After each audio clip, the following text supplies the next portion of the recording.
कल हम लोग जैसे फ्लाइट में बैठे थे कहाँ फुकेत से आप आ रहे थे पूरे? फुकेत से हम लोग बोर्ड किए थे। एयर इंडिया की फ़्लाइट थी और वहाँ से करीब 1.5-2 घंटे हो चुका था फ़्लाइट चलते हुए।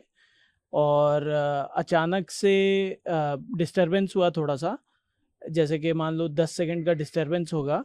और उसके बाद एक झटके में फ़्लाइट काफ़ी नीचे ड्रॉप करी, जिसमें जो भी सीट बेल्ट नहीं था जिनके, वो लोग सारे लोग उछल गए फ्लाइट में, ऊपर जाके टकराए। जिनके था उनको भी चोट आई, जैसे मेरी मदर इन लॉ मेरे बगल में ही बैठी थी, उनके सीट बेल्ट लगा हुआ था, लेकिन उनके ये जो साइड में जो होता है अपना हैंड सपोर्ट के लिए, उससे काफ़ी चोट आई, तो उनके रिब्स में फ्रैक्चर आया। तो कल हम लोग बाद में हॉस्पिटल गए थे, वहाँ पे जाके पट्टी वगैरह करा के, और उन्होंने बोला कि कुछ इसमें कर नहीं सकते, पेन किलर वगैरह इंजेक्शन दिया, फिर हम जयपुर आ गए। कितने लोग आप गए थे टोटल? लोग यात्री तकरीबन जो थे उनकी क्या स्थिति थी, और भी यात्री आपके साथ में थे? बहुत सारे लोगों को बहुत चोट आई हुई थी। अभी हम लोग जो देख रहे हैं 5, 10, 15, कहीं पे 17, ये सब नहीं है एक्चुअली, बहुत लोग, ज़्यादा लोगों को चोट आई हुई थी। और सबसे बड़ा प्रॉब्लम यह है कि गिनती इसलिए अच्छे से नहीं मिल पा रही है क्योंकि कोई अरेंजमेंट था ही नहीं, ना एयरपोर्ट अथॉरिटी द्वारा, ना कोई एयर इंडिया द्वारा। कोई भी अरेंजमेंट नहीं था। जब फ्लाइट लैंड करी है, करीब 1.5 घंटे पहले एक्सीडेंट हो चुका था। पायलट को बता देना चाहिए था नीचे कि क्या सिवियरिटी है, लोगों की कैसी इंजरी है। ऐसा हमको नहीं लगता कि नीचे कुछ बताया था, क्योंकि जब हम गए तो क्लूलेस थी वहाँ पे स्टाफ। व्हील चेयर वाले आए थे। व्हील चेयर वाले जब मेरी मदर इन लॉ को लेके जा रहे थे व्हील चेयर में, मैंने उनसे पूछा कि आप कहाँ लेके जा रहे हो? बोले इमिग्रेशन लेके जा रहे हैं। बोले इमिग्रेशन क्यों लेके जा रहे हो? बोले और कहाँ लेके जाएं। उनको पता ही नहीं था कि उनको कहाँ लेके जाना है।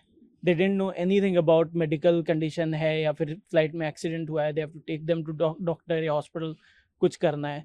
उसके बाद वहाँ पे हम लोगों को, जब तक अपना वॉइस नहीं रेज करो, जब तक बेग नहीं करो, जब तक स्क्रीम नहीं करो, एक बंदा सपोर्ट में नहीं आया। एयर इंडिया का कोई सीनियर स्टाफ नहीं था वहाँ पे, एयरपोर्ट का कोई सीनियर स्टाफ नहीं था वहाँ पे। काफ़ी देर बीतने के बाद, करीब 1 घंटे के बाद, वहाँ पे एयरपोर्ट के जो T3 के हेड हैं, मिस्टर रविशंकर गौर, वो आए। उन्होंने हम लोगों से बात करी और वो हम लोग को बाहर तक लेके गए। उनके टीम ने बाद में हमको सपोर्ट कराया, जो कि एम्बुलेंस हमको हॉस्पिटल लेके गई। लेकिन जब तक वो नहीं आए थे तब तक इट वाज कम्प्लीटली केओटिक। एकदम केओटिक था, कोई भी अरेंजमेंट नहीं था। नॉर्मली ऐसा कोई भी इमरजेंसी हो, अगर पायलट नीचे बता देगा कि क्या प्रॉब्लम हुआ है, तो नीचे एम्बुलेंसेज पहले से प्री अरेंज्ड होने चाहिए, डॉक्टर्स पहले से वहाँ पे स्टैंड बाई में होने चाहिए, वहाँ पे बाकी जनता होनी चाहिए। पानी तक का अरेंजमेंट नहीं था वहाँ पे। जो लोग आए थे, घायल लोग, वो फ्लाइट से उतर के बाहर बैठे, कोई फ्लोर पे बैठा है, कोई कुर्सी पे बैठा है, और वहाँ पे पानी तक का अरेंजमेंट नहीं है। फिर उनको बोलना पड़ा कि पानी तो कोई ला के दो। उसके बाद जाके कोई मूव किया, जाके पानी लेके आया। तमाशा देखने के लिए लोग काफ़ी थे, 50 लोग, 60 लोग तमाशा देख रहे हैं एयरपोर्ट के, जो जूनियर स्टाफ होंगे, बट उनको गाइडेंस नहीं, उनको कोई प्रोसेस नहीं है, कोई SOP नहीं है, इनका दिखता नहीं है, या तो इन्होंने उसको एक्टिवेट नहीं किया था। सर, कितनी देर बाद आपकी मदर इन लोग को अस्पताल लेकर जाया गया नीचे आने के हम बाद? लोग करीब 11, 11:15 बजे लैंड किए थे, और करीब 12, 12:30 बजे के आसपास हम लोग को लेके गए होंगे। 12:30 भी नहीं, ऑलमोस्ट 1 बजे, क्योंकि 12 बजे तो हमको चेकआउट कराया था, वहाँ से इमिग्रेशन कराया था। करीब 1 बजे के आसपास हमको हॉस्पिटल लेके गए मतलब होंगे। एम्बुलेंस की व्यवस्था भी तत्काल नहीं थी वहाँ पर? एम्बुलेंस की व्यवस्था नहीं थी। बाद में हम अपने साथ सूटकेसेस लेके एम्बुलेंस के बाहर खड़े थे, और फिर ये हो गया कि अब एम्बुलेंस में वो जाएंगी तो हम कहाँ पड़े रहेंगे। फिर हमको किसी तरीके से एम्बुलेंस में लोड किया। अब वहाँ पे सामान भी लोड कर रहे हैं तो कोई हेल्प नहीं कर रहा। करीब 20, 40 लोग एयरपोर्ट के खड़े हैं, कोई हेल्प नहीं कर रहा, क्योंकि सब तमाशा देख रहे हैं। तो जो सबसे बड़ा दिखता है कि एयरपोर्ट के अंदर कोई भी अरेंजमेंट नहीं था, कोई इनका एक्टिवेशन नहीं था of taking care of people who been hurt. और वो आके किसी ने भी इस तरीके से ये नहीं किया कि लोग आ रहे हैं अब उनको थोड़ा सा एम्पैथी दिखाएं, उनको चोट लगी है, वो साइकोलॉजिकली स्ट्रगल कर रहे हैं, उन लोगों को थोड़ा सा हेल्प करें, उन लोग को आगे लेके जाएं, और पानी दें, या फिर बच्चे हैं साथ में उनको हेल्प करें। कोई हेल्प नहीं, कोई सपोर्ट नहीं। बाद में मतलब कुछ लोग थे एयर इंडिया के स्टाफ के, ऐसा नहीं है कि एकदम नहीं थे। एयरपोर्ट में एक मैडम थी, उनका नाम नहीं पता मेरे को, बट वो काफ़ी दौड़ दौड़ के सबको हेल्प करा रही थी। But again, for the magnitude of issue that happened, इसके अंदर there should have been a lot more people involved, a lot more empathy, a lot more care for people, और वो सब completely missing था. तो मोर देन एनीथिंग जो घटना हुई ऊपर, अगेन हम लोग कोई भी एविएशन के एक्सपर्ट नहीं है, हम लोग नहीं बोल सकते कि वो पायलट की नेग्लिजेंस थी या फिर नेचुरल कॉज था, कुछ भी हो सकता है, मोस्ट प्रॉब्ली नेचुरल कॉज है. सर मुझको ये बताइए कि आपके साथ टोटल कितने यात्री, मतलब आपकी फैमिली के कितने लोग साथ यात्री रहते थे? हम लोग 6 लोग थे साथ में, मैं, मेरी वाइफ, 2 बच्चे और मेरी वाइफ के पेरेंट्स, हम लोग 6 लोग गए थे साथ में. एक बार रुकना सर, क्या आपने वहाँ पर जब ये घटना हुई, दुर्घटना हुई एकदम, जब विमान ऊपर नीचे हुआ, तो पायलट को पायलट इनसे आपने वहाँ पर जो विमान में उस दौरान थे पायलट, उनसे कोई बात हुई, कुछ आपको ऐसा लगा, कुछ महसूस हुआ?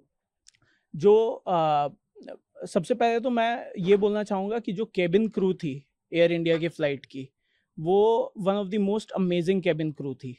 जितने भी एयर हॉस्टेसेस थे या फिर जो केबिन में मेल अटेंडेंट्स थे, उन लोगों ने पहले भी सर्विस सबको बहुत अच्छे से दी, हम लोग को बहुत अच्छे से दी, बच्चों से अच्छे से बात कर रहे थे. बट बाद में जब ये घटना हुई और उनको भी बहुत चोट लगी, उसके बाद वो चोट में भी सबको बहुत हेल्प कर रहे थे, सबका ख्याल रख रहे थे, और उनकी आंखों में आंसू था, रो रहे थे कुछ एयर होस्टेसेस, हमने देखा उनको इतना दर्द था, उसके बाद भी वो कर रहे थे. तो एयर इंडिया की जो केबिन क्रू थी वो बहुत अमेजिंग थी. लेकिन मैं सेम चीज़ पायलट्स के लिए नहीं बोल सकता, क्योंकि हमारे सामने नहीं थे, और उनमें से एक पायलट थे जो कि उनका डिमीनर अच्छा नहीं था. डिमीनर अगर बोला जाए कि जो पहनावा होता है, जो हम लोग नॉर्मली पायलट्स को देखते हैं, मैं करीब 20 साल से इंटरनेशनल ट्रैवल कर रहा हूँ, हम लोग अमेरिका रहते हैं, हम लोग यहाँ इंडिया में अभी आए हुए हैं, छुट्टियों के लिए आए हुए हैं, और हम लोगों ने इतने पायलट्स देखे हैं हर जगह, हर कंट्री के, इवन इंडिया के. बहुत डिग्निफाइड जॉब है, रोल है, लोग अच्छे से ड्रेस होके आते हैं, एक डिग्निटी मेंटेन करते हैं.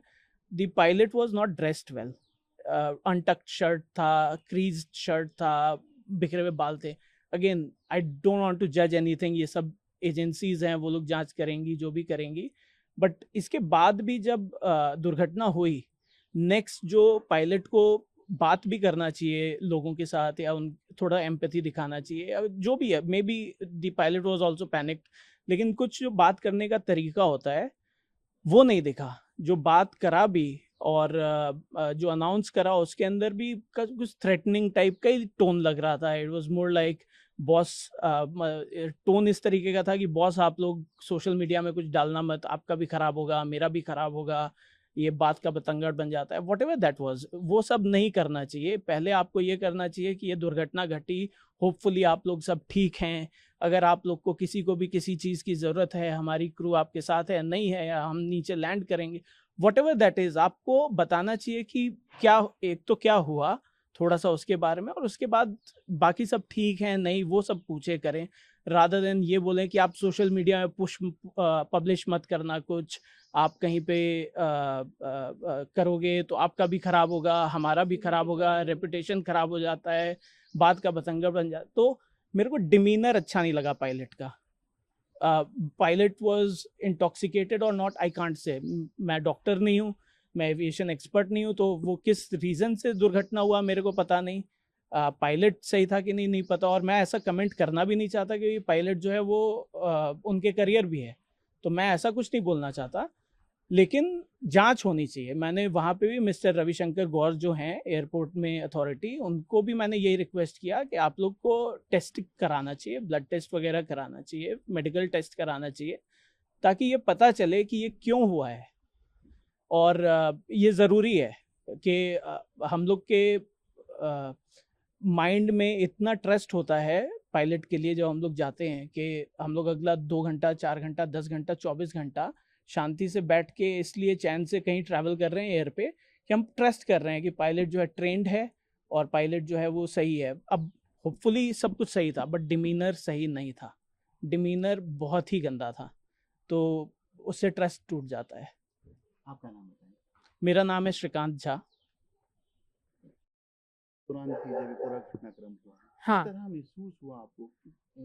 मतलब उस ऐसा, जैसे कहते हैं ट्रोमेटिक एक्सपीरियंस मुझे लाइफ में, मेरे को मुझे लगता वापस आएगा, क्योंकि मेरे बगल में मेरे पापा बैठे थे, वो पूरे उड़े हैं आसमान में, और मैं उनको पकड़ी हूँ, उससे पहले वो आसमान का वो टच किया उन्होंने और वो नीचे गिरे। और मतलब वहाँ पे जो अभी तक मैं सोच रही हूँ तो मेरे को कांपना होता है। लेकिन मेरी बच्ची बगल में मेरे बैठी है, वो 1 घंटे तक उसके बाद रोई है कि मुझे वापस कभी ऐसे नहीं बैठना, एरोप्लेन में नहीं बैठना। तो ये हम सबके लिए एक्सपीरियंस बहुत डरावना था, क्योंकि हमारे घर वालों को, हमारे पापा को ऐसे देखना उड़ते हुए और बच्चों को रोते हुए देखना, वो मेरे बच्चे बहुत ट्रैवल किए हुए हैं। हम लोग जैसे बताया यूएस रहते हैं, तो बहुत ट्रैवल किए हुए हैं, वो ऐसे नहीं है ईजिली डरने वाले। तो उनको इस तरीके से देखना was a bit scary and a bit sad. और आई जस्ट वांट टू से कि पहले हमारे ऐसा नहीं है कि ये ड्रॉप वाला चीज़ पहले नहीं हुआ है, पहले कम हुआ होगा, पहले दूसरे एयरलाइन में भी हुआ है ये। लेकिन उसके बाद कभी ऐसा नहीं हो कि पायलट ने बोला हो कि ये मत करना, वो मत करना, ये खराब है, कुछ नहीं, पहले से बताया हुआ था होगा। सीट बेल्ट लगे हुए थे, और हमारे बच्चे भी उस वक्त कोई रोए नहीं, वो तो मस्ती कर रहे थे, खुश हो रहे थे, क्योंकि उनको पता था कुछ आएगा, ठीक है, और वो भी ठीक थे। लेकिन ये जो एक्सपीरियंस हुआ जिस तरीके से, उसके बाद एरो होस्टेसेस वगैरह भी पैनिक हो रखे थे, वो खुद भी पायलट पैनिक लग रहे थे, उनकी बातों से, आवाज़ से लग रहा था थोड़े घबराए हुए हैं। तो वो सब सिचुएशन की वजह से हम लोग सब बहुत ज़्यादा डर गए थे। आपकी मदर को भी चोटें लगी? हाँ, उनको कितनी चोट लगी? अब कैसी स्थिति है? उनको हेयरलाइन फ्रैक्चर आया रिब्स में, क्योंकि उन्होंने सीट बेल्ट लगा रखी थी, लेकिन फिर भी वो झटका की वजह से जब जैसे अड़ी, तो साइड की जो सीट की जो होती है हैंडल, उससे उनको बहुत तेज चोट लगी। तो उसके बाद उनको सीधा एम्बुलेंस से ही लेके गए थे हॉस्पिटल। अब ठीक है? अब टाइम लगेगा, 6 से 8 हफ्ते लगेंगे उसको ठीक होने में। आपका नाम बताएं। पलक रानीवाला। लोकशाही मराठी ऐका, पहा, जागरूक रहा.